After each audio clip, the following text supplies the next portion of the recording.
Trainer's Library, the power of learning.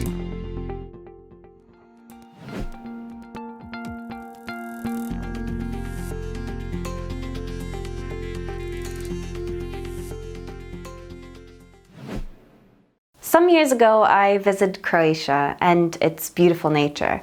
The tour of the region brought us to a lake, which was placed on an actual old mine shaft that now represented a beautiful turquoise lake. Near that lake, there was a steep cliff around 10 to 15 meters high from where the locals were diving in. The picturesque scenery, good mood, and people who already dived in tempted me to do the same. It was a steep and slippery climb to the top of the cliff. During the climb, I wondered if it was actually a good idea to continue. When I was up on the cliff and looking down, I asked myself, do I really want to do this? Am I sure I can dive in safely? How good am I at diving? How afraid am I from heights? I looked back and I saw several people behind me waiting for their turn, blocking the road back down. That meant I was under pressure from the audience, who were my friends, and other people who were waiting for their turn. The slippery rocks looked even more dangerous at that moment. At the same time, I didn't want to dive in or to climb down this slippery cliff in front of everyone, so I did just what everyone would have done.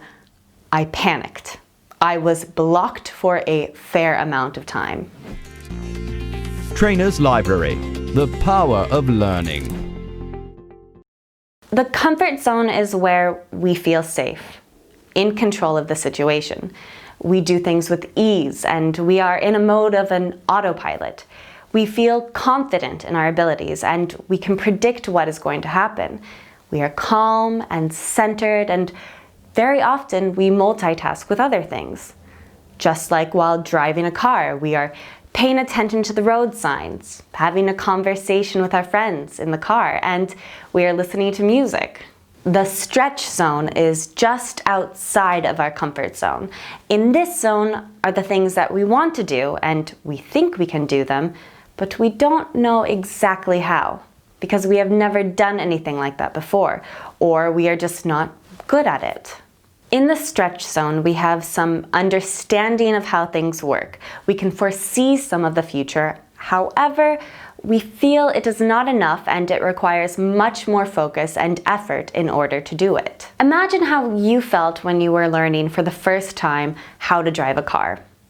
The music was distracting, everything was confusing, you were barely talking, you were focused on the driving and paying attention to the signs, while in the same time trying not to forget to brake or change the gears. Once you learn and master those skills, the stretch zone becomes your comfort zone. This is the place where learning happens. From learning to knowing. The learning process is often going front and back between the comfort zone and the stretch zone, while your comfort zone is increasing. The panic zone is just outside the stretch zone. Those are the things that we don't know how to do, the ones we don't understand or that we don't want to do. The panic zone sometimes consists of situations which might bring us most gain. That's why we take them into consideration. In these situations, we don't understand how things work. We doubt our abilities to do what is needed, and we don't have control over the situation. That's why we feel anxious, fearful, and stressed, as we cannot foresee the future, since the situation requires a lot of energy and there is a lack of structure and clear vision of how things should be done. Usually in the panic zone, many different hormones are produced that influence our behavior and well-being, such as epinephrine and norepinephrine, which elevate the blood pressure, or corticosteroids, which influence the immune system and prevent creation of new neurons. Premeditated versus unpredictable challenges. I really like taking on challenges in different parts of life, regardless if it is doing a new workshop about conflict resolution with people from conflict countries, or diving in a beautiful lake in Croatia. It gives me the thrill of learning something new, becoming good at something, and developing a new skill. Sometimes I take on challenges because I want to try something new and see if I like it. Other times, it is because overcoming the challenge will take me closer to my other goals. Maybe you recognize yourself in one of these reflections, or maybe you have other motives, such as sparking your creativity, finding something that you will be excited about, having the freedom to make a choice, or testing your limits. Many times it happens that we don't want to take on challenges, but our life or work situations are bringing us to such challenges. We often encounter situations where the only path is going in challenging and unpredictable situations, and there is no other way. Sometimes the situations come because we are unaware of what lies in the future. Sometimes pursuing different goals unconsciously takes us to very challenging situations. That's part of life. But how can we increase our ability to challenge our own competences in terms of being a trainer? I believe a few attitudes and behaviors help me challenge myself in a planned or spontaneous manner. Self-awareness versus unawareness. In my opinion, the first step in order to increase our ability to take on challenges is to build a better understanding of ourselves, our own abilities, and set of competences. If we are talking in terms of being a trainer, then we are talking about self-assessment of our behaviors, our attitudes, skills, and competences. There are several ways that we can do this self-assessment. Self-assessment models such as 360 degrees assessment or SWOT analysis, which can help you to structure a general self-assessment of your competences. Trainer self-assessment models such as the App Raiser, which is an app that helps you to do a self-assessment on your skills and competences based on the European Trainer's Competence model, or the self-assessment mode from Salto Youth. By knowing ourselves, when a challenge approaches us, we will be able to recognize our personal limitations and act accordingly. We might decide to continue with that challenging situation or to take a step back. We will be aware of our capacity to address the challenges and, therefore, to make a conscious decision if we want to go into the stretch zone or come back to the comfort zone. Setting a learning goal and learning path. If we are aware of our comfort and stretch zones, if we are aware of our limitations and knowledge base, we might decide that we want to increase our knowledge base, either right now or in the foreseeable future. In this case, we can start our preparation process for the learning experience.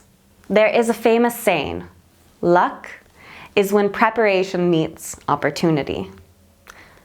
The learning plan might help us to decide that we want to take a step back from the challenge. If the level of energy and sacrifice that are needed is too high for taking on the challenge. Failing enables us to learn. I am a person that fails quite often. I take on a variety of challenges on a regular basis, and I fail in realizing them all. However, I don't have an approach of desperation and dissatisfaction the way some people see failure. I see it as an opportunity which brings me one step closer to the goal. I just don't give up so easily and try again and fine-tune, adjust, reorganize in a timely manner. When having such an attitude, the stress and fear of failure decreases, so I can be more focused on adjusting and figuring out a new solution, rather on hyperventilating and being blocked in the panic mode. Attitudes that can help with our readiness for challenging situations and challenging our competences. Playing on the strengths and weaknesses. Before I jump on a new project, I take a few minutes to ask myself a few questions. Do I know how to do that? How much energy would it require from me to learn? That area is not my strength. Do I have people around me from whom I can learn how to do it? Do I have the needed resources? Can I find them? Do I have other priorities at this moment that I have to focus on? How would it interfere with them? Will this new thing take me off the focus that I have? These reflections, and many others, depending on the situation, help me to make a conscious decision if I want to challenge myself or not. Diversification of work responsibilities. It is very well known of all the theories and books written on diversification of work responsibilities and how repetitive tasks and lack of challenge might lead to boredom, lack of productivity, injuries, losing interest, and focus. Therefore, challenging myself is part of my work routine to combine two things: doing something new and interesting and learning while challenging myself. Therefore, my work is never boring. If it becomes boring, I will do something more, something new and something different. Replan and restructure. In many challenging situations, we have several tools that help us modify and adjust the challenges that are in front of us. Downsize. Most of us have experienced the following dilemma: a deadline that is approaching and there is not enough time to reach the goals. What do? Do we sacrifice and work harder day and night and achieve the goal no matter what?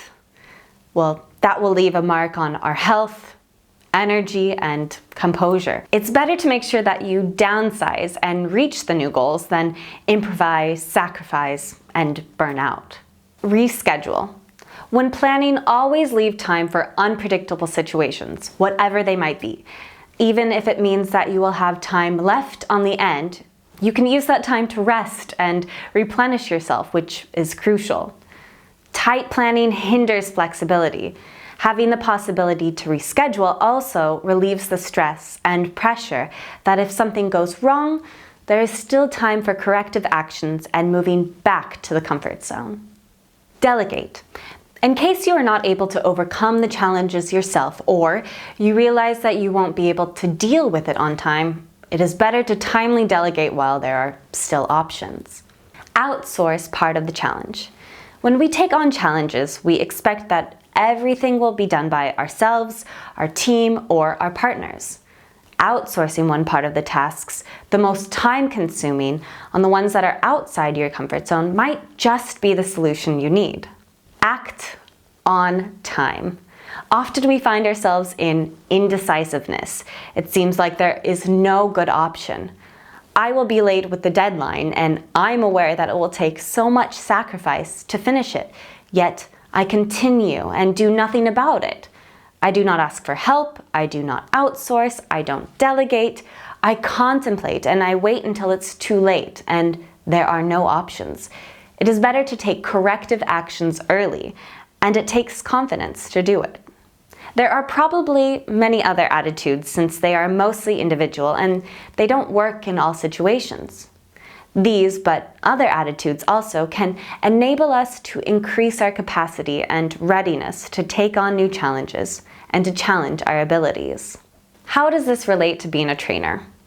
Trainers are people who are lifelong learners. They undertake many activities that give them a variety of competences and experiences, yet very often they fall in familiar patterns, doing the things that they know best, doing the things that work well. Increasing our capacity as a learner is a goal for many of us. Being able to understand the process of challenging ourselves and our abilities means that we can make decisions accordingly, tailor a process that is suited for us in terms of the size of the challenge, time when it happens, who is involved, and what is our role. Our increased learning capacity will enable us to create an improved working environment. We will take care of our well-being and mindfulness. We will be able to increase our competences and have them become part of our comfort zone. And in the end, to come back to the story about the lake in Croatia, after being blocked for 10 or 15 minutes, I started contemplating my choices. Despite the pressure and my friends and the rest of the people making fun of my fear and being blocked, I took the time to consider diving in or going back, several of the different scenarios. In the end, I made my decision and I dived in. I was focused, confident, prepared, and scared at the same time. I remember that choice ever since, and I have never again dived in from that altitude in my life.